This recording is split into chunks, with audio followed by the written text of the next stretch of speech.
Okey, Assalamualaikum warahmatullahi wabarakatuh kepada mereka yang bersama-sama kita live pada malam ini. Jadi alhamdulillah Salam. kita dalam program Teh Tarik kita untuk malam ini kita buat satu tajuk yang cukup hangat yang menimbulkan keluh kesah kepada di kalangan ibu bapa, guru-guru dan juga anak-anak kita sendiri, iaitu pembelajaran di rumah. Adakah sekadar melepaskan batuk di tangga? Satu persoalan, ini bukan tomahan atau apa-apa, dia persoalan yang kita nak rungkaikan, nak kita discusskan.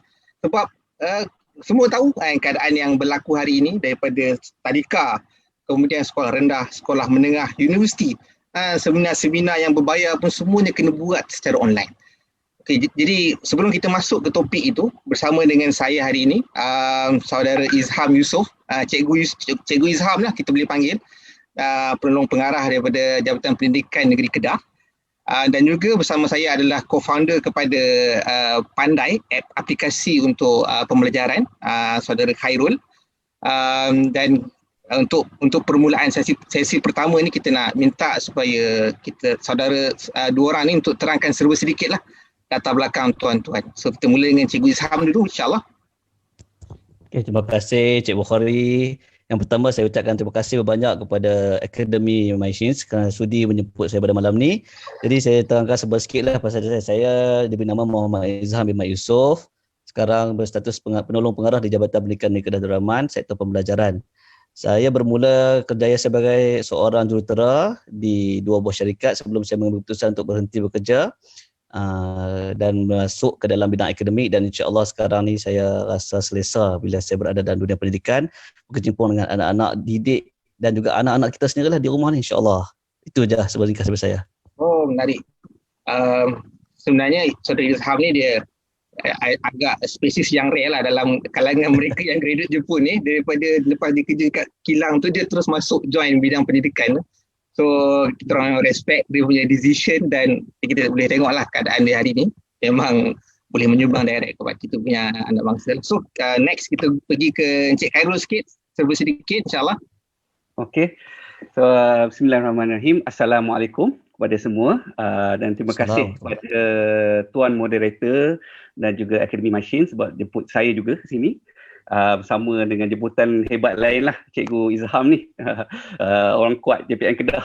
Jadi saya sikit latar belakang, saya pun daripada bidang kejuruteraan dan juga ekonomi.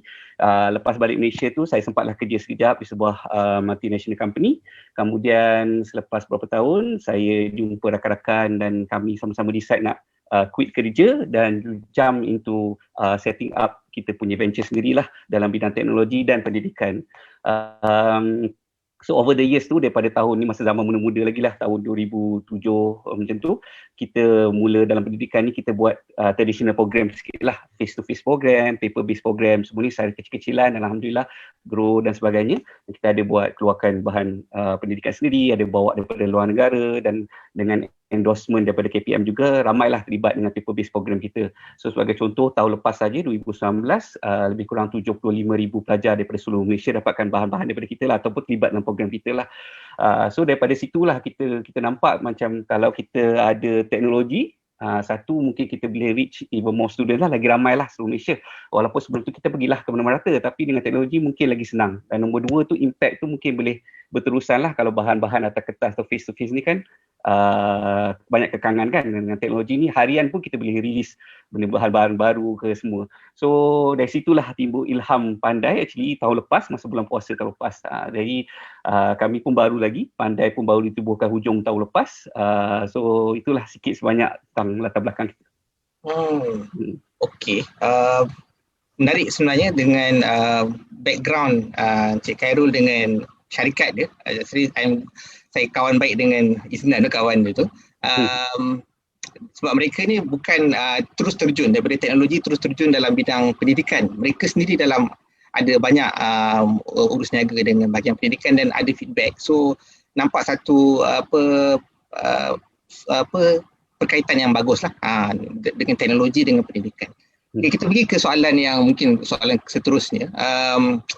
COVID-19 dan PKP seolah-olah jadi batu loncatan untuk bidang pendidikan tu beralih 100% daripada pembelajaran secara digital, daripada bersemuka pergi ke digital. Apa yang saya tahu, pendidikan ni satu sektor yang sangat susah untuk berubah. Mesti dia kena pergi secara konvensional, pergi jumpa face to face. Tapi PKP telah mengubah persepsi itu. Jadi boleh Tuan beri sedikit ulasan dan mungkin boleh beri cadangan beberapa tools atau aplikasi digital yang boleh membantu para pendidik lah dalam meneruskan bidang pendidikan, sebab dia sangat-sangat secara mengejut dan mendesak. Mungkin kita start dengan Cik Khairul dulu. Mungkin boleh cerita sikit pasal Pandai supaya ramai yang dengar ni pun dapat manfaat. Alright. Okay. Itulah mungkin kalau tool-tool yang spesifik untuk pendidik ataupun tenaga pengajar, cikgu-cikgu seluruh Malaysia ni, mungkin Cikgu Izam boleh tambahlah nanti kejap lagi. Tapi itulah seperti mana yang kita tahu, kebanyakannya yang guna Google Classroom lah di bawah KPM ni, dan kalau konferensi mereka gunakan Meet ataupun Webex ataupun Zoom. Tapi kalau macam contohnya sekolah-sekolah MRSM ataupun bawah MARA ni banyak gunakan Microsoft ni produk, jadi mereka gunakan Microsoft Teams lah. Dan komunikasi lain WhatsApp, Telegram macam biasalah. Ini semua quite common lah. Tapi yang saya kagumnya, saya tengok sejak COVID ni berlaku ni, kita tengok cikgu-cikgu semua jadi pakar IT. Mereka ni dah explore macam-macam tool lain yang saya kagum lah. Maksudnya contohnya dari segi komunikasi, mereka mungkin gunakan Slack, ada yang sharing tu resources tu selain daripada Google Drive apa semua, ada yang gunakan Dropbox, kemudian ada yang buat macam project based learning sikit, mereka gunakan macam Trello, macam Kanban punya style kan, untuk manage project. Dan ada yang guna tool whiteboard, blackboard. Kita tengok cikgu-cikgu yang canggih-canggih ni bila konferensi pun mereka gunakan green screen dengan lighting apa semua, lagi canggih daripada saya sendiri gunalah.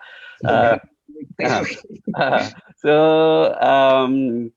dan bila time assessment ada yang gunakan macam contohnya Google Form, tapi saya tengok ada yang tool yang lain lah yang macam dia orang familiar jugalah, macam Kahoot, Quizzes, Socrative. Ni semua adalah macam untuk buat quiz lah, which is semuanya quite good juga. Ada yang saya nampak guru gunakan Google Form tapi dia nak buat macam time based sikit kan, ada masa mula dan start, dia couplekan dengan Timify. So Timify ni macam dia boleh combine dengan Google Form untuk jadikan masa lah.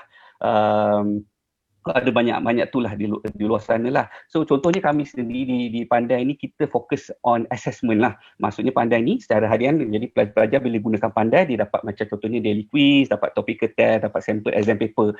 Jadi kita fokus pada latihan. Jadi macam Pandai ni, kita masa kita mula dulu, of course masa tu tak ada COVID lagi. Hujung tahun lepas, kita bukan nak selesaikan COVID lah. Jadi masa mula-mula kita start, kita to be honest, kita target student-student yang dah ada akses kepada peranti. Macam anak-anak saya mungkin dia main game atau tengok video ataupun apa semua. Jadi kita target those kind of students lah masa mula-mula sebelum COVID situation ni. Dan Pandai ni pun dia untuk tahun 1 sampai tingkatan 5 ada pelbagai subjek lah.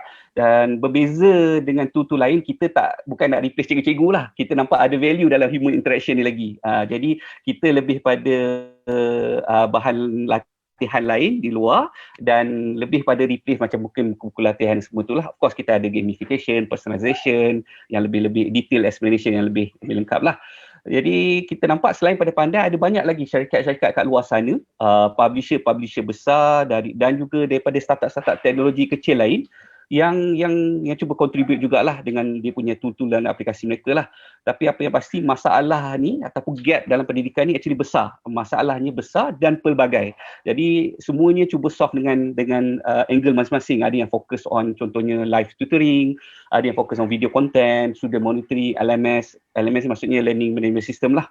Jadi cuma mungkin saranan saya mungkin kepada siapa yang cuba teknologi ni, mungkin anda lebih tahu apa yang diperlukan oleh anak-anak anda ataupun oleh pelajar-pelajar anda. Cikgu-cikgu ni actually lebih arif lah, dia lagi tahu kekangan, kesesuaian lah. Jadi saya sarankan apa-apa teknologi baru, aplikasi baru pun jangan takut untuk cuba dan mungkin daripada situlah kita boleh tahu yang mana yang sesuai dan mana kena lah. Baik, penerangan daripada pihak yang mana kenalikan studi aplikasi pendidikan kita dengar pula dari segi bidang pihak pendidik. Cikgu Izham macam mana? Adakah tools itu memang diseragamkan oleh pihak Jabatan Pendidikan Negeri ke untuk tools untuk aplikasi? Okay. Terima kasih Cik Bukhari. Boleh. Terima kasih. Saya tertariklah bila Cik Bukhari dengan seorang lagi Cik Khairul bagi pembentangan yang sangat hebat ni. Tapi sebelum saya menjawab soalan Cik Bukhari sebagi tadi, saya pertama sekali saya nak pujilah cikgu-cikgu kita kat Malaysia ni atas komitmen dan hasil kerja buat yang mereka buat ni. Sebab apa? Sebab berdasarkan satu bancian pendidikan global oleh University of Cambridge, kita dapati guru yang berada di Malaysia ni, guru yang mengajar di Malaysia ni sekarang berada di nombor 1, iaitu guru paling berdedikasi di dunia. Bukan calang-calang ni. Ini memang Cambridge of University buat study. Ben Smith, pengerusi rantau Asia Tenggara dan Pasifik Cambridge Assessment International Education sebut, kajian ni penting sebab dia bantu hampir 1 juta pelajar lain di seluruh dunia. Sebab ada banyak negara terlibat ni. Ada Amerika, ada Argentina, China, Palestin, Indonesia, Spain, semua kalah. Malaysia nombor 1. Jadi saya pujilah hasil kerja buat cikgu kita, walaupun dah cikgu yang dah nak pencen pun, dia power IT ni. Dia bercelik. Datang COVID ni macam sinar hikmah kepada dia celik. Jadi barulah saya nak jawab sikitlah apa yang Cik Khairul respon, apa Cik Bukhari tanya tadi. Bila datang PKP, PKPB, PKPD, PKPP macam-macam tadi, cikgu dia bukan cikgu dah sekarang. Dia dah bertukar title. Kat Malaysia ni cikgu tu dia dah jadi arkitek sosial. Dia dah jadi arkitek sosial sebab dalam istilah arkitek sosial ni cikgu bukan sekadar mengajar, dia kena design kelas dia sendiri sekarang ni. Sebab kelas sekarang ni bukan sekadar bersemuka, dia kena ada banyak cara. Salah satunya online lah, yang macam kita buat hari ni, online. Selain daripada itu, kita juga mencadangkan cikgu-cikgu buat pengajaran dalam bentuk offline. Offline ni maksudnya dia bagi juga kerja, tapi melalui medium yang kita sebutkan sebagai offline ni macam modul, project based, yang lain-lain lah, lintas langsung semua tu dah biasa. Okay. Jadi kalau menjawab soalan yang tadi, adakah keseragaman? Kita tak ada keseragaman, tapi kita menyediakan platform. Platform di pihak kementerian, kita sediakan satu pelantar digital yang kita namakan sebagai Digital Educational Learning Initiative Malaysia, ataupun ringkasnya kita sebut DELIMA. DELIMA ni terdapat macam-macam lah ada dalam tu. Ada macam Google Classroom-nya disebut tadi, ada academic based content-nya, ada assessment-nya juga. Sebab bila kita jadi cikgu dan anak murid, kita pegang perkataan akademik. Akademik ada 3 perkara utama dalam tu. Yang pertama ada content, ataupun dalam bahasa pendidiknya kita sebut ada curriculum. Yang kedua kita kena ada pedagogi. Pedagogi ni macam mana nak menyampaikan konten tersebut. Tapi hari ni dia bukan sekadar pedagogi. Dia dah jadi cybergogi, heterogogi, macam-macam gogi-gogi yang lain dah. Sebab cikgu tu kena power benda-benda macam ni. Dan last kali dia kena ada assessment. Yang macam Tuan Khairul sebut tadi, kena ada pentaksiran. Tak guna mengajar kalau tak taksir budak kita. Jadi kita kena assemblykan semua ni supaya kita nampak kesinambungan antara mengajar dan juga apa hasil yang ada pada cikgu tu. Dan anak murid kita akhirnya lah. Jadi saya rasa itulah seberingkas yang saya boleh terangkan. Kita tak seragam sebab tak nak rasa susah kepada cikgu, tak nak rasa susah kepada waris, tak nak rasa pening kepada anak murid kita sendiri. Jadi buat yang paling senang dan paling familiar kepada diri kita sendiri. Itu je. Terima kasih Cikgu Izham. Saya dapat satu input yang menarik sekali yang saya rasa kurang diwar-warkan. Cikgu di Malaysia ni ranking nombor 1 dekat dunia dari segi adaptasi terhadap IT, dan mereka, kita bolehlah kita, bagi saya kita kena bagi pujian kepada guru-guru Malaysia ni kerana cepat untuk beradaptasi. Tapi kita faham cabaran ni macam-macam. Ada yang bila dengan peranti, bermain dengan peranti, ada keluarga yang hanya ada mak ayah aja ada handphone, anak-anak tak ada handphone, tak ada laptop, so macam mana nak belajar kat rumah tu. So ada banyak cabaran. So mungkin Cikgu Izham lebih dekat di hati pendidik, supaya boleh cerita apa cabaran yang berlaku yang dihadapi oleh pendidik-pendidik kita selama ini, yang mak ayah kata cikgu ni main-main macam tak nak ajar je. Kadang-kadang ada perasaan macam tu. So mungkin boleh cerita sikit supaya orang kat luar sana boleh faham. Terima kasih Cik Bukhari lagi sekali. Beratlah tuduhan tu kalau cikgu main-main kan. tapi betul lah, itu tuduhan. Tuduhan kalau tanpa data kita sebut sebagai orang sebut tohmahan lah kan. Tapi insya-Allah kalau ada data kita boleh terima, kita buat kajian lain. Okey, sebelum saya terus jawab lagi, saya suka datangkan dengan data-data. Mungkin data ni boleh bagi sokongan kepada kita supaya perbincangan kita lebih ilmiah.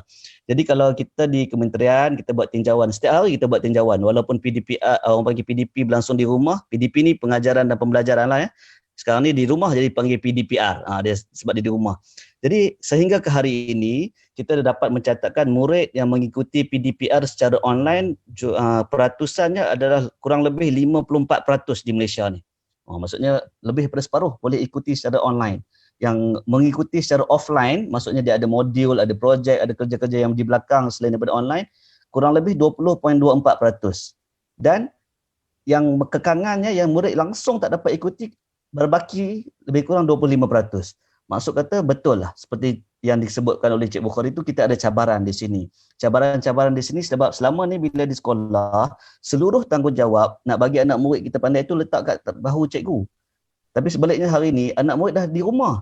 Jadi tanggungjawab tu bukan cikgu lagi, tapi dia ada pada cikgunya, ada warisnya, ada anak murid tu sendiri yang paling penting. Dia nak masuk kelas ke tak nak masuk kelas? Dia nak main game ke dia nak masuk Google Meet dengan cikgu dia? Dan yang paling penting sokongan daripada komuniti. Semua nak main peranan penting. Jadi kita kena ada social awareness lah. Kalau seorang tak buat, tak berjadi. Anak murid tak mau bangun, mak ayah kejut pun cikgu tak jadi. Jadi saya nak jawab sikit lagi data-data, mungkin boleh bagi sokongan kepada perbincangan kita pada hari ini. Betul, saya terima apa yang Cik Bukhari sebut, peranti hanya ada pada ibu bapa tu kita mendapat data kurang lebih 31.42%. Maksudnya anak tak ada peranti, kena guna peranti mak ayah dia lebih kurang 30%. Yang dah ada peranti tak ada internet. Ini masalah ni sebab negara kita Malaysia dah iktiraf sebagai internet ni sebagai utility ketiga negara. Tapi kita tak ada internet. Kat rumah tu tak ada internet. Ini 18% lebih kurang macam tu, tak ada internet dekat Malaysia. Dan yang paling teruk sekali tak ada peranti. Bukan teruk lah sebab dia, tekanan ekonomi sekarang, mungkin kemampuan di luar kemampuan dia, 8.83% tak ada peranti. Jadi nombor-nombor ini kalau kita bawa bincang, dia nampak betul lah 25% yang tak masuk kelas tadi, ini punca dia. Selain daripada banyaklah perkara-perkara lain.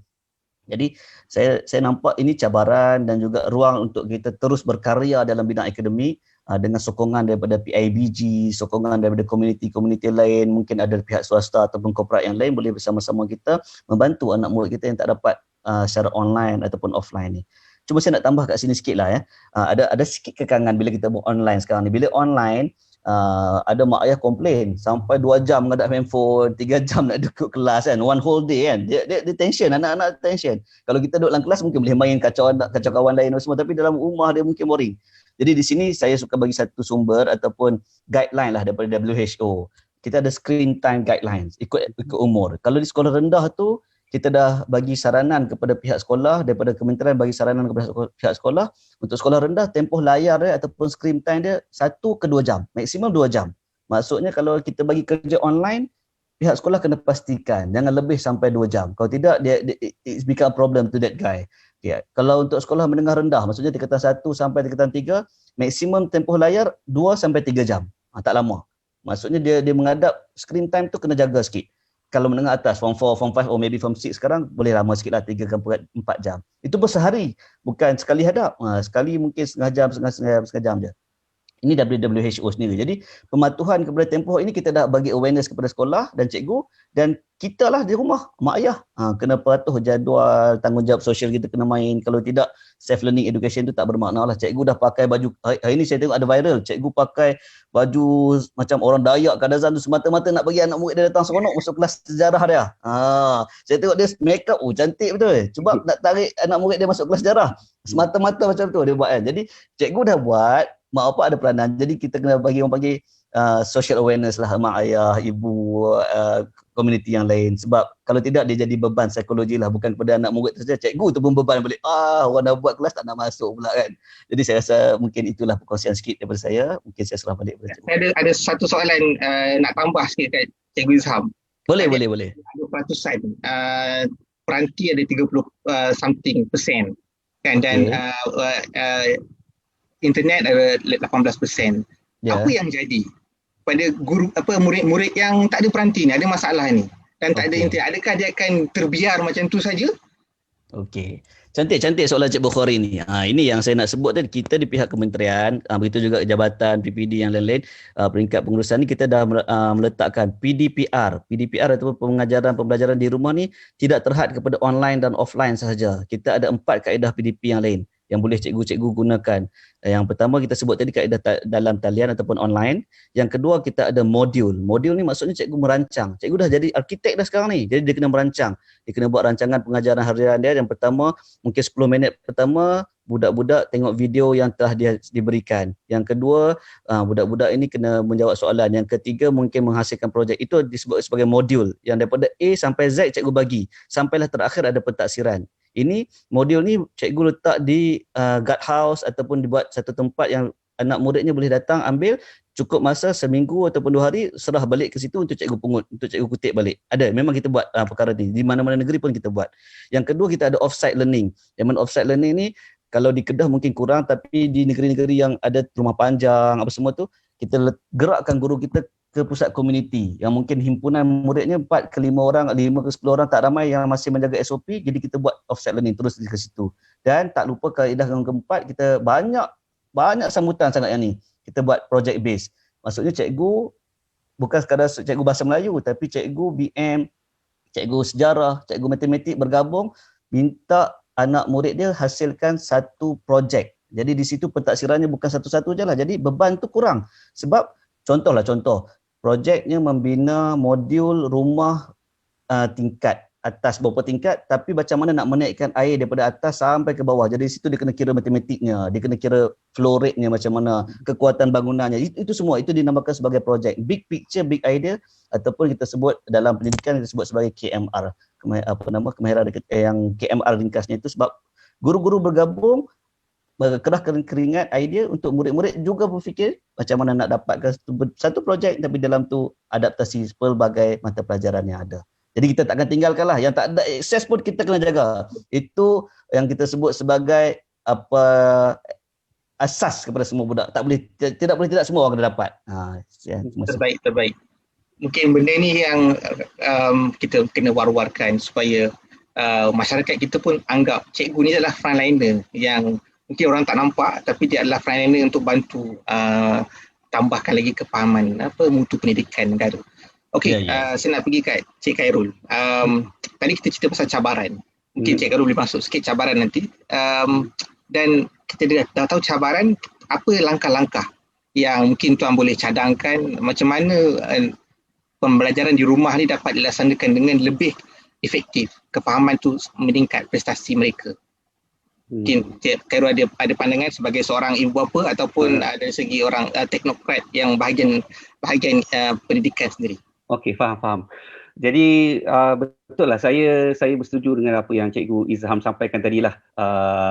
Dan sebelum ni, yang peliknya sebelum ni, Suruhanjaya Komunikasi Multimedia SKMM atau MCMC pernah keluarkan satu statistik tau. Ni statistik yang sebelum ni lah, sebelum zaman COVID lagi, mengatakan kalau budak-budak 5 hingga 17, umur 5 sampai 17 ni ada 93% akses to mobile phone. 83% daripada mereka ada akses to internet. Masa tu memang pelik.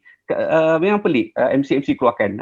Tapi of course data yang terbaru daripada KPM sendiri pun lah. KPM buat yang statistik masa PKP ni lah yang dibuat sampling budak tu. Dan kita nampak hanya sebagai kecil saja sebenarnya ada akses pada peranti, tablet, komputer, laptop dan telefon ni kan.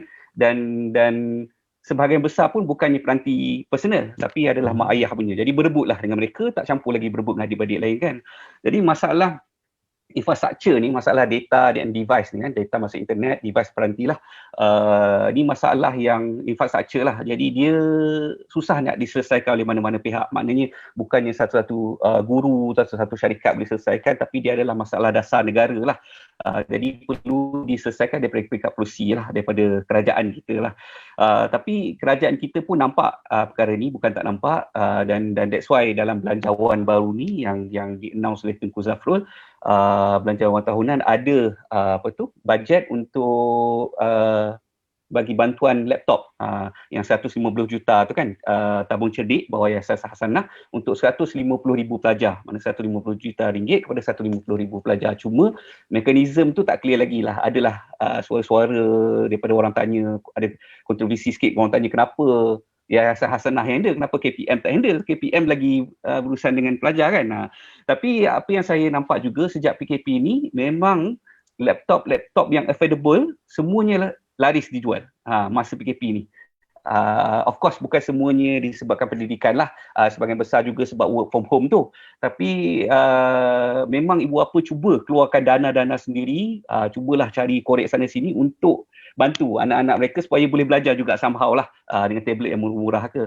Tapi selain pada masalah infrastruktur ni, ada masalah lain juga dari segi bukan saja ada device data ni masalah bagi budak ni okey, sebab dia punya proses pembelajaran bagi seorang budak-budak ni dia berubah, bukan dah ada antara yang mengajar dengan yang belajar kan. Jadi bayangkan kalau macam seorang anak biasanya typically satu hari kat sekolah mungkin dapat supervision dan bimbingan dalam 6 jam contohnya kan, daripada pagi sampai tengah hari atau tengah hari sampai petang kan, 6 jam. Jadi budak-budak boleh buat dan dapat feedback semua lah. Jadi sedangkan di rumah, yes ada sesi dalam tu, dalam live sesi dengan cikgu, tapi mungkin sejam 2 jam, tapi selain ni kena buat latihan dan sebagainya. Tapi dalam masa tu tak ada bimbingan daripada cikgu. Jadi itulah maksud peranan ibu bapa dan parent. Yang inilah yang datang keluhan yang ramai ni, ibu bapa dengan parent. Jadi masalah parent ni pula, of course ada yang tak celik IT tu of course lah, tapi the ones yang celik IT pun satu dia ada urusan masing-masing lah, dengan jaga anak, dengan urusan ada yang work from home semua kan. Tapi assuming lah katalah tak ada kerja, memang goyang kaki kat rumah, tak payah memasak, tak payah basuh baju, ada device duduk tepi komputer.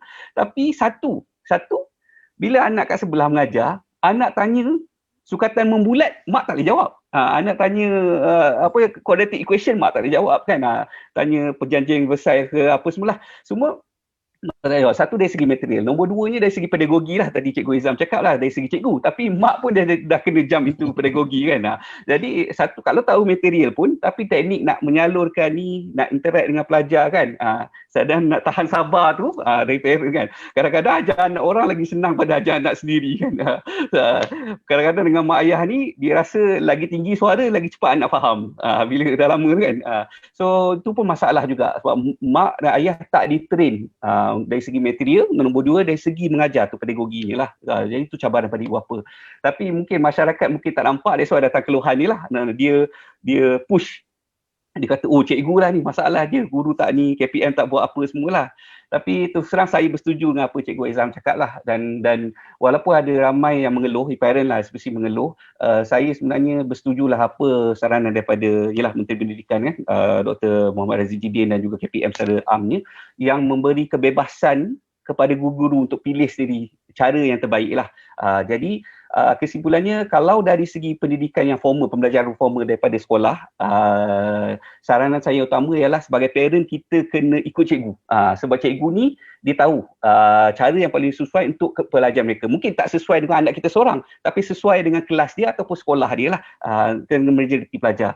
Dan kita sebagai parent dan juga ahli keluarga atau pewaris ni mesti sediakan satu, of course dari segi persekitaran lah, the devices, the tempat dan apa semualah, of course tu sekadar yang boleh lah, sekadar yang mampu. Dan keduanya sediakan anak-anak dari segi mindset ni. Kadang-kadang parent pun sama juga dengan anak, dia sibuk dengan benda lain apa semua kan. Jadi pagi-pagi bangunkan anak, bagi tahu pukul 2 ada kelas, pukul 4 ada Google Classroom. Jadi cikgu lebih tahu. Macam sebagai contoh, semalam pagi tadi anak saya ada exam sekolah agama, bukan sekolah kebangsaan, sekolah agama. Jadi ustazah dia guna bukan video call ke apa semua, dia guna voice call. Dia call untuk test hafazan kan. Lepas tu weekend hari tu ada cikgu datang ke rumah untuk hantar printed punya material ke rumah hari Ahad. Tapi sebab saya tak ada, hari Isnin kena pergi ambil kat sekolah lah.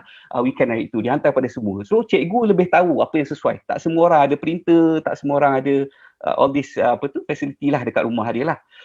Manakala untuk pembelajaran lain, kalau di luar kelas lah, sekarang ni ramai orang belajar benda-benda di luar kelas lain lah, belajar robotik lah, language lah, music lah, macam-macam lah. Itu of course kita just pilih topik yang sesuai dan kita pilih apa tool yang paling sesuai anak kita lah.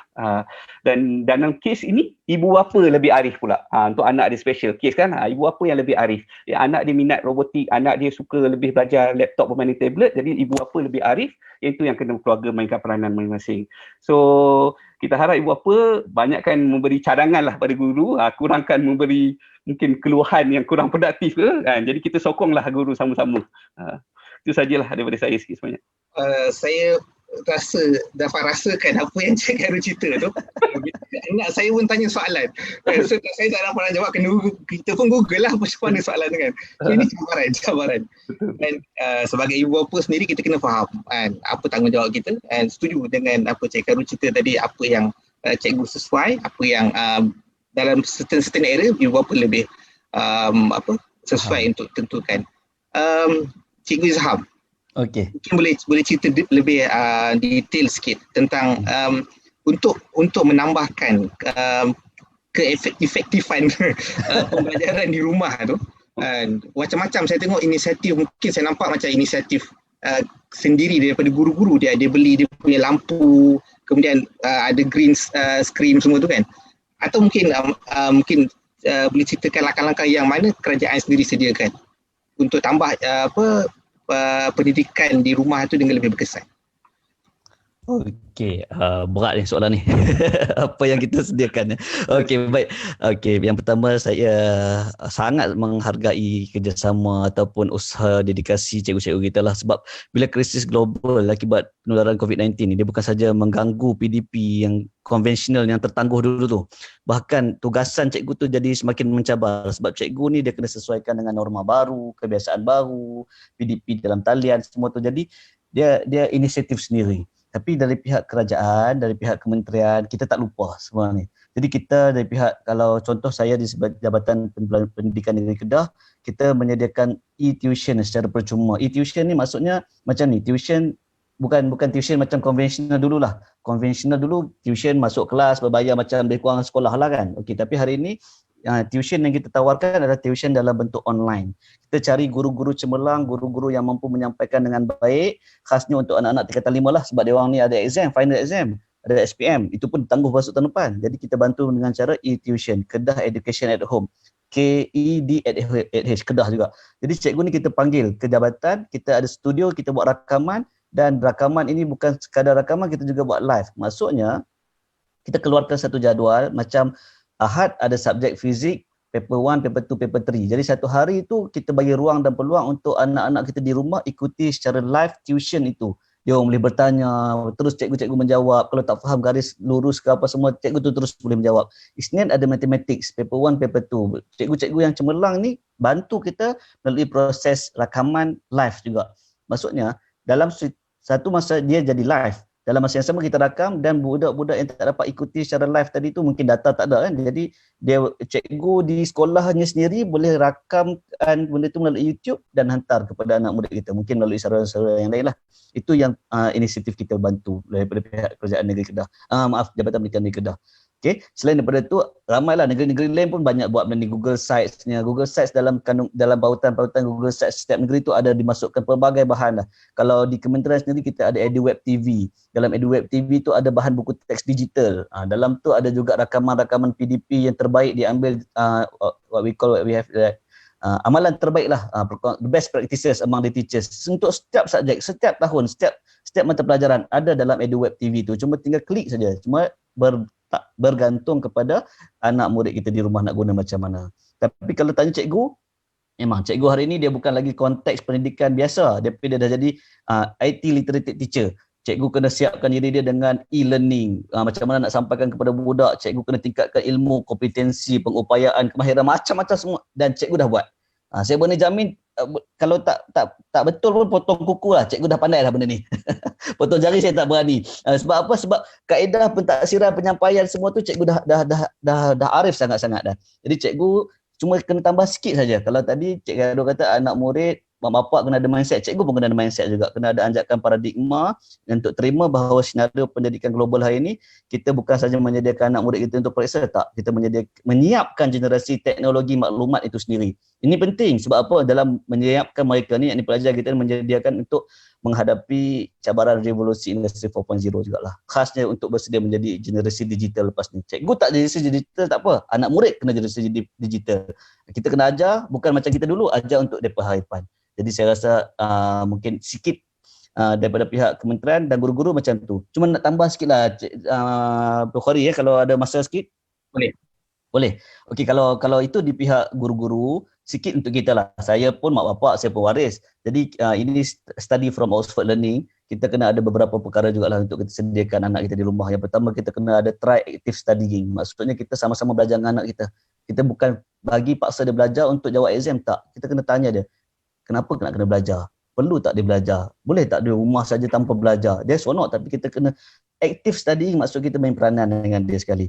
Kemudian kita kena ada orang panggil tak makan, tak sedap nak belajar Cik Bukhari. Eat properly. Makanlah dengan baik. Sediakan makanan yang cantik, sediakan makanan yang sesuai dengan dia. Khasnya kalau anak-anak kita di rumah kita nampak macam lapar kan, bagi makan dulu, baru ajak dia study. Kita tak mau, tobat dia tak mau.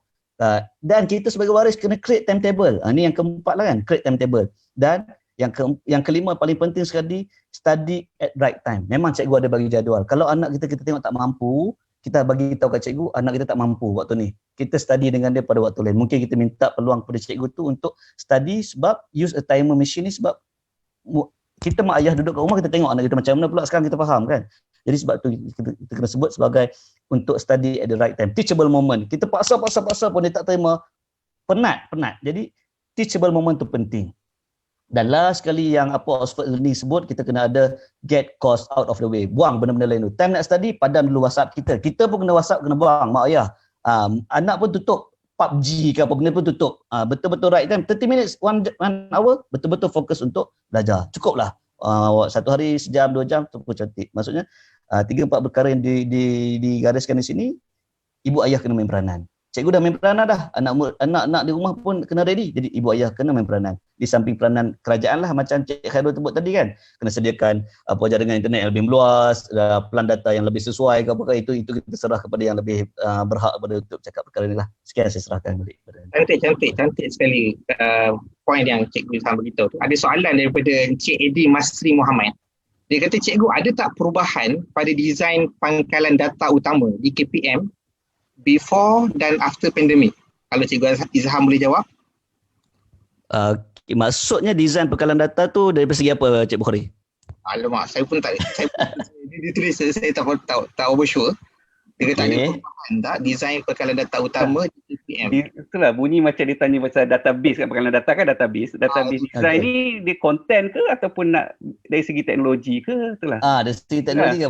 Sebab kita kalau dari segi content mungkin lain sikit lah nak jawab dia tu. Jadi saya tak berani nak jawab sebab tak faham soalan dengan tepat lah. Takut tersasar jawapan saya tu. Okay. Tapi kalau menjawab secara ringkas, kita ada buat tinjauan lah. Tinjauan apa yang berlaku di seluruh Malaysia melalui dashboard kebangsaan dan negeri, yang mana jawapan dan tinjauan kita bagi skala 1 sampai 5. Ini saya roughly lah, bukan kebenaran. Kebanyakan responden memberi jawapan berada di skala 3 dan 4. Maksudnya 3 ni so-so. It's not like benda ni tak bagus.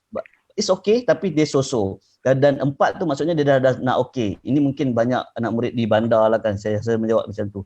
Tapi secara detailnya saya tak dapat nak jawab lah, sebab saya tak apa-apa nak clear dengan soalan tu. Takut silap draft yang saya bawa ni lain pula pemahaman kita ya. Jadi mohon maaf lah Cik Bukhari. Okey, tak ada masalah.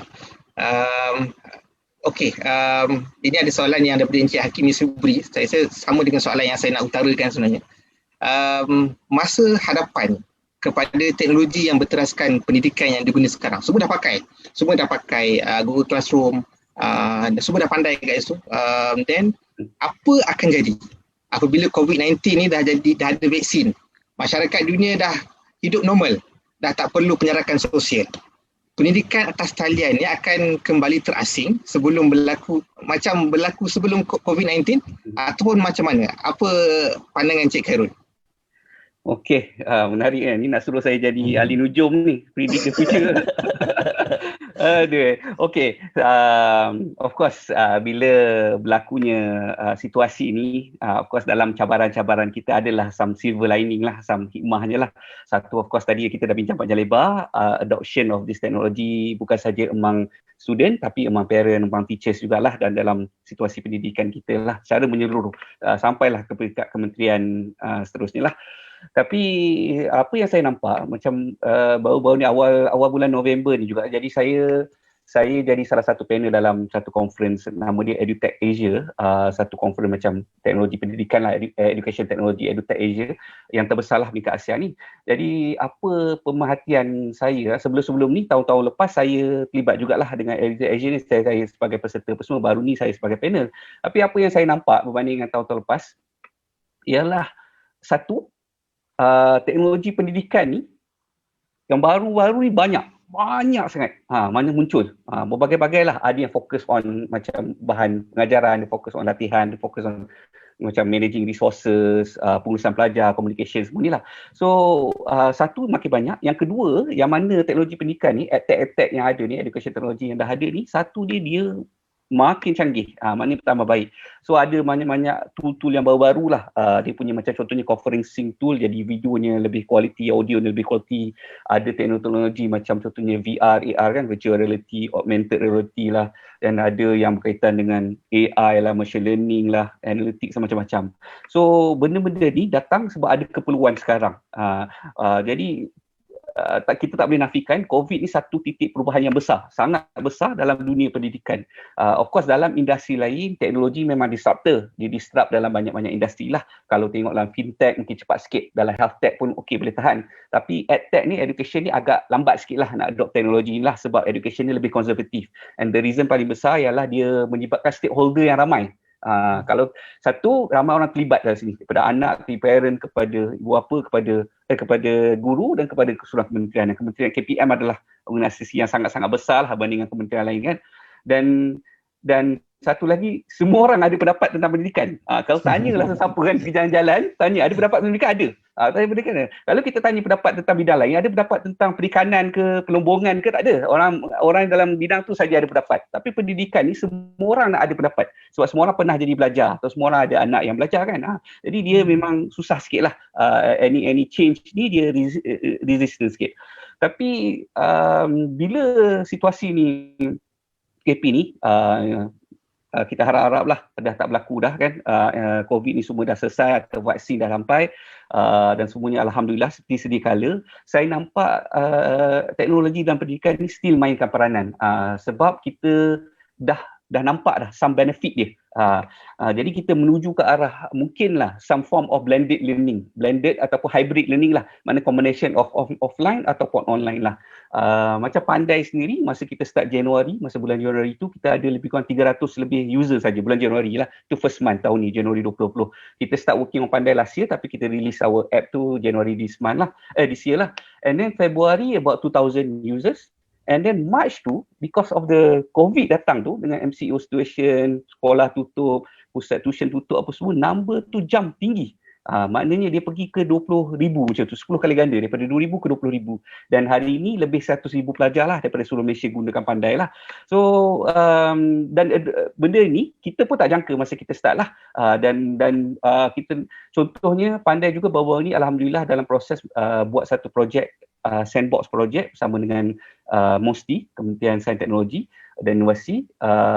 Kita basically gunakan Pandai dengan bantuan KPM juga di 5 buah sekolah lah selama 6 bulan dalam sekolah lah. Jadi dengan Fakulti Education UM juga. Jadi ada banyak usaha daripada pelbagai pihak untuk terapkan lagi teknologi dalam pendidikan lah.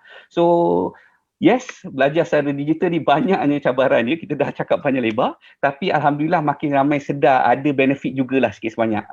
Saya sentuh sikitlah some benefit, contohnya tiada kekangan lokasi lah, macam contohnya kita boleh belajar remotely, ada flexibility, ada self-paced learning pun boleh. Maksudnya kita belajar ikut tahap kita lah. Kemudian kita in a way kita democratize juga the access to quality education. Macam yang Cikgu Izam inisiatif yang dibuatkan dalam Delima lah apa semua ni kan. So kita allow semua orang dapat akses yang sama lah. Jadi bayangkan kita ada guru-guru pakar. Mungkin guru pakar ni duduk dekat Kedah kat Changlun ke, okey duduk situ. Orang kat Jitra ke, seorang kat mana lah kan, seorang kat situ. Tapi yang lain tak dapat akses. Tapi dengan cara ni macam di Kedah buat recording, buat live session apa, semua orang yang lain pun dapat akses kan. So dapat akses kepada guru yang terbaik, material yang terbaik. So ada some value lah kepada digital learning ni. Jadi sekarang ni memang online learning ni grow dengan cepat, tak boleh nafikan. Contohnya macam di India ada satu aplikasi nama Baiju. Dia dah Dekacon lah, unicorn lepas tu jadi Dekacon dah, $15 bilion dah nilai dia. Kemudian di China pun ada Yuan Fudao, dia macam online tutoring lah. Dia pun dah menilai macam lebih kurang 15 bilion dolar macam tu. So banyaklah satu Malaysia, satu dunia berkembang ni. Jadi perkara-perkara macam ni memang saya rasa most likely is here to stay lah. Kebanyakan expert-expert pun mengatakan semua changes dalam pendidikan ni, walaupun kita akan kembali pada sedia kala, tapi some benefits of digital learning ni kita akan adoptkan lah, the best practices, mengikut kesesuaian pelajar dan guru dan lokasi masing-masing jugalah. So itu ramalan saya lah. Tak tahulah apa yang akan jadilah in the future. Dari daripada dengan Cik Carol, banyak benda yang saya bersetuju, membuka mata kita sendiri. Okey, Cikgu Izham, sebelum saya nak tanyakan satu soalan ni, soalan yang sama. Apa future? Apa yang akan jadi? Kita dah pakai semua sekarang. Sebelum tu saya nak tanya satu soalan. Sebab kawan saya ditanya, dia kata berdasarkan tahun 2020, adakah sukatan pembelajaran tu, setiap pelajar tu, peratusan ni berapa banyak yang jadi dihabiskan? Oh, okey. So ada dua soalan kat situ lah. Saya recap balik soalan. Yang pertama soalan sukatan, yang kedua soalan pasal future ya. Future, yes, betul. Okey. Baik, saya jawab yang soalan sukatan dulu. Baik, Cik Bukhari, Cik Khairul, rakan-rakan panel yang ada dalam ni dan yang menonton, kita kena sedia maklum. Kita mengajar di sekolah bukan sonok-sonok mengajar ikut apa-apa je. Kalau orang contohlah dia ada title doktor tapi dia tak ada sijil certificate of education, dia tak ada sijil keguruan, dia tak boleh masuk mengajar. Sebab tu tak boleh sebarang orangan masuk dalam sekolah kita nak mengajar. Sebab apa? Sebab cikgu sahaja yang tahu apa sukatan yang dia belajar, yang kita sebut sebagai dokumen standard kurikulum pendidikan DSKP dan pentaksiran DSKP, dokumen standard kurikulum dan pentaksiran. Dalam tu ada kurikulum dan tu ada pentaksiran. Jadi kita dah susun atur dah sepanjang untuk budak tahun 1 dia nak kena belajar apa. Daripada nombor 1 sampai nombor 18 tajuk. Contohlah kan. Jadi itu dah disusun silibus yang kita mudah sebut silibus lah. Jadi bila datang pandemik COVID-19 ni, kementerian tak duduk sajalah. Kementerian faham benda ni akan jadi kekangan. Baru 3 bulan sekolah. Macam mana nak buat? Bulan 1 baru nak kenal ABC ke apa ke. Bulan 2 baru nak seronok. Bulan 3 baru nak belajar muka surat 4, tiba-tiba kena cuti. Jadi kementerian ambil maklum benda ni. Jadi pihak bahagian pembangunan kurikulum di kementerian, dia orang dah susun. Di SKP dah tukar jadi DPK, dokumen penjajaran kurikulum. Apa maksud dokumen penjajaran kurikulum ni? Daripada silibus yang ada tu, semua silibus daripada prasekolah lagi, bukan tahun 1 je, prasekolah sampai ke tingkatan 5, tingkatan 6 tu, termasuk pendidikan khas, dikaji semula yang mana patut ajar, yang mana yang boleh diletak sebagai tambahan, yang mana sebagai pelengkap. Itu sebut 3 benda. Yang pertama asas, yang mesti mahu tak mahu cikgu kena ajar juga. Apa juga situasi kena selesaikan asas ni. Daripada selesai asas ni mungkin cikgu masuk kepada tambahan dan juga pelengkapnya. Jadi insya-Allah untuk tahun 2020 ni setakat tinjauan yang kita tengok sampai ke bulan 10-11 ni 80% boleh kata 90% dah boleh selesai yang asas-asas tu. Boleh kata insya-Allah lah kalau masuk tahun baru nanti pun kita boleh continue dengan dia ada syllabus of the budak tu. Dia tak terganggu lah. Kecuali kalau kata memang tak datang sekolah langsung, tak ikut apa yang cikgu dia bagi, kertas cikgu bagi pun tak nak, tidur aja kan. Macam tu masalah. Okey. Tapi kita memang rancang benda ni. Yang ni kita sebut juga sebagai disaster curriculum lah. It's not only because of COVID lah. Kita tengok mungkin lepas ni ada banjir nak datang ni kan, bulan 11, bulan 12 ni kan. So the curriculum, orang panggil disaster curriculum ni dah disusun dengan baik. Yang perlu ajar dulu, yang mungkin sebagai tambahan, ada masa kita masukkan sebagai pelengkap juga. 3 aspek ni kita ambil kira. Jadi kita tak nak bebankan kepada cikgu nak kejar silibus, nak ligar silibus perhabis kan, sampai anak murid tak faham apa-apa, tak. Yang penting budak tu dapat apa asas basicnya. Okey, seterusnya nak kena jadi ahli nujum juga macam cikgu Tuan Khairul sebut. Okey, kita tengok usaha berterusan daripada pihak kementerian, pihak jabatan, pejabat pendidikan daerah, cikgu-cikgu sekolah semua ni. Bukan dah hari ni saja baru start dengan online learning ke apa benda semua ni, dia dah lama dah. Kalau dulu kita tengok, kalau kita perasan lah, kalau tahun 1980-an tak pastilah, tapi kalau 1990-an zaman kita di sekolah lah, cikgu Khairul, Cik Khairul, Cik Bukhari, kita dah ada mata pelajaran IT silap saya masa tu kelas komputer, tapi kelas komputer yang tak wajib lah mungkin kena bayar sikit boleh main. Saya curi-curi duit pak saya pergi saya nak belajar kan. Kadang-kadang minta RM1 masuk kelas. Okey, jadi masa tu dah start. So benda ni berterusan. Kita ada subjek TMK, teknologi maklumat dan komunikasi. Kita ada subjek yang besar lagi asas komputer. Ada yang lebih besar lagi sains komputer untuk tingkatan 4 dan 5. Jadi benda ni takkan berhenti di sinilah.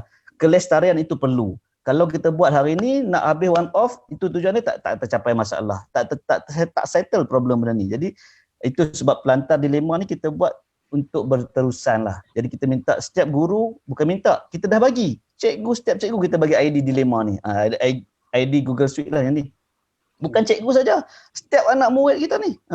Setiap anak kita, Cik Bukhari kalau ada anak darjah 1 tanya cikgu dia. Ada tak ID dia? Jadi ID tu guna tak berguna aja. Jadi itu usaha kementerian yang tak kunjung berhenti untuk pastikan akses equity, akses keprihatinan rakyat ni sampai. Maksudnya kalau dululah, kalau rumah, ada rumah banyak kat taman dan ada juga satu rumah kat dalam ladang, kerajaan fikir macam mana rumah kat dalam ladang ni tak sampai elektrik masuk kat rumah tu. Semua rumah kena ada elektrik. Jadi macam tu juga kita ni di Kementerian Pendidikan. Setiap anak murid ni kalau boleh semua mesti dapat. Jadi mahu tak mahu, we have to change our design of orang panggil education lah. Bukan lagi konvensional. Kita kena ada satu sistem yang kita sebut sebagai hari ini pembelajaran teradun, maya dan juga konvensional secara bersemuka. Maya tu perlu sekarang ni, tak boleh tolak dah. Datang apa pun mesti kita buat secara maya, online ni mesti ada. Dan kalau kita tolak benda ni, maksudnya kita tolak nak hidup di zaman sekarang lah. Hari ni semua orang tengok ni semua pakai internet ni. Mana ada orang tak pakai internet kan. Maksudnya we are going to live in cage macam Arsenal ke apa kan. Oh sorry kacau. Arsenal pun dah hebat dah sekarang. Okey. Jadi maksudnya kita kena terimalah perkara ni. Benda situasi dah berubah. Jadi kementerian pun tak pernah pandang benda ni sebagai remeh. Kita sentiasa melengkapkan dengan perkara-perkara itu. Mungkin infranya mungkin lambat lah. Tapi kita siapkan daripada segi perkara-perkara yang lain tu sebab ada kekangan-kekangan yang ada. Jadi insya-Allah perkongsian yang baik daripada Cik Khairul. Saya sangat meraihkan ayat Cik Khairul awal-awal tadi. Pandai is not replacing our teachers. So, tidak habis saya tak nak ajar, jahanam kami. Pandai is completing our education system lah kan. Kita tak complete, kita tak sempurna, tapi ada orang lain datang memberikan kesempurnaan kepada kita. Terima kasih banyak. Sekian daripada saya. Terima kasih. Okey, perbincangan yang sangat-sangat menarik saya rasa. Kita pun banyak benda, banyak cap. So, saya pun pakai cap beberapa. So dia banyak terkesan. Banyak pihak yang kita dah sentuh hari ni. Kita pun dah ke penghujung. So mungkin saya bagi seorang sikit 1 minit ataupun beberapa minit last kata terakhir. Cik Khairul dulu ke? Macam mana? Okey. Pertama sekali saya berbesar hatilah dapat datang sini, dapat pula panel yang baik Cikgu Izam ni kan. Macam-macam saya pun belajar juga hari ini. So saya cuba nak cakaplah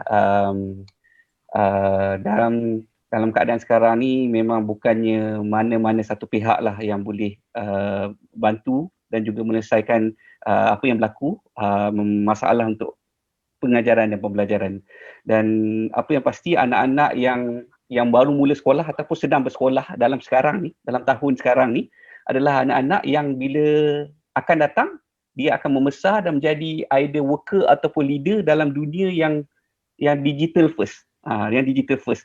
Jadi ini kita perlukan new skills, new way of thinking, bukannya dari segi pelajar itu sendiri tapi juga ekosistem dia. Maknanya kita sebagai parent ataupun guru ataupun waris yang lain lah kena menyokong anak-anak kita dalam usaha untuk teruskan pembelajaran walaupun dalam situasi yang mencabar macam ni lah. So semua pihak mainkan peranan masing-masing, macam kami daripada Pandai, jadi kita cuba bantu dalam satu aspek kecil lah. Of course ada banyak lagi players di luar sana, masing-masing cuba contribute dengan cara masing-masing. Macam Cikgu Isam kata, kita tak replace cikgu lah, kita tak ada learning material, kita ada video mengajar semua tak ada dalam Pandai lah. Kita fokus pada benda yang kita mahir saja, iaitu bahagian assessment sajalah. Itu saja. Dan player-player lain macam-macam dia cuba selesaikan daripada pihak startup teknologi yang ada di dalam market ni. Ramai mereka, saya kenal sebahagian besar daripada mereka juga, dan ada yang syarikat-syarikat besar, maknanya publisher yang besar lah, Sasbadi, Pelangi dan ramai lagi ni pun cuba bantu dengan cara masing-masing. Anak saya pun ada guna tool dari publisher ni. Jadi kita masing-masing mainkan peranan masing-masing sebagai seorang ibu bapa misalnya, pastikan pembelajaran dapat diteruskan untuk anak-anak kita lah, dan teruskan menyokong guru-guru seluruh Malaysia yang juga menghadapi cabaran yang sama. So itu sajalah daripada saya. Terima kasih Cik Khairul. Cikgu Izham, kata-kata terakhir insyaAllah. Okey, saya pun sama merakamkan penghargaan kepada Cik Bukhari jemput saya pada malam ni. Rakan panel saya yang saya sangat kagumi lah, melengkapi kita sama-sama. Tapi saya suka mengakhiri perbualan saya pada hari ini dengan soalan jugalah. Soalan saya, kenapa kita buat sesi ringkas macam ni walaupun mungkin tak ada efek apa-apa pun, tapi kenapa kita buat juga benda ni? Sebab yang pertama sekali, kita sekarang sedang diuji. Kita sekarang sedang diuji. Bukan guru-guru saja diuji, bukan ibu bapa saja diuji, bukan anak murid. Kita semua. Every one of is, setiap seorang yang ada di Malaysia ataupun di dunia ini sedang diuji. Diuji macam mana kita nak menerima keadaan hari ini. Adakah kita tenang, adakah kita bersabar, ataupun kita tak payah buat apa-apa, tunggu dia orang datang. Itu masing-masing punya jawapan. Kita di pihak masing-masing memainkan peranan kita, cuba sedaya upaya. Kalau boleh kita tak nak one finger pointing to the others, yang empat lagi tunjuk kepada kita tak nak benda tu. Jadi kalau kita faham konsep diuji, Allah sedang menunjukkan kejayaan kepada kita. Kalau kita sabar, kita tepuhi dengan penuh berhikmah, insya-Allah ujian yang datang ni ada ganjaran kepada kita. Saya rasa sebagai orang yang memegang tanjak Islam ni, kita kena percayalah, apa saja ujian datang tu bukan Allah saja-saja nak kenakan hamba dia, tapi keadilan, jaminan syurga ataupun yang lebih besar lagi, ganjaran yang setimpannya Allah akan bagi, insya-Allah.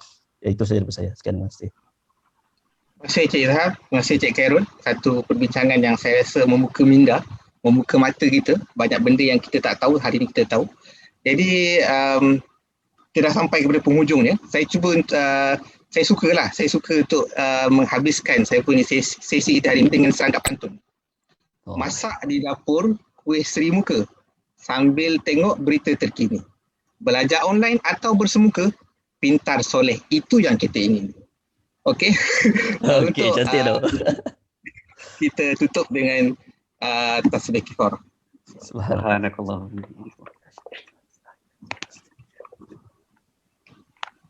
Okey, jumpa lagi. Assalamualaikum warahmatullahi wabarakatuh. Assalamualaikum. Terima kasih Cik Bukhari, Cik Khairul.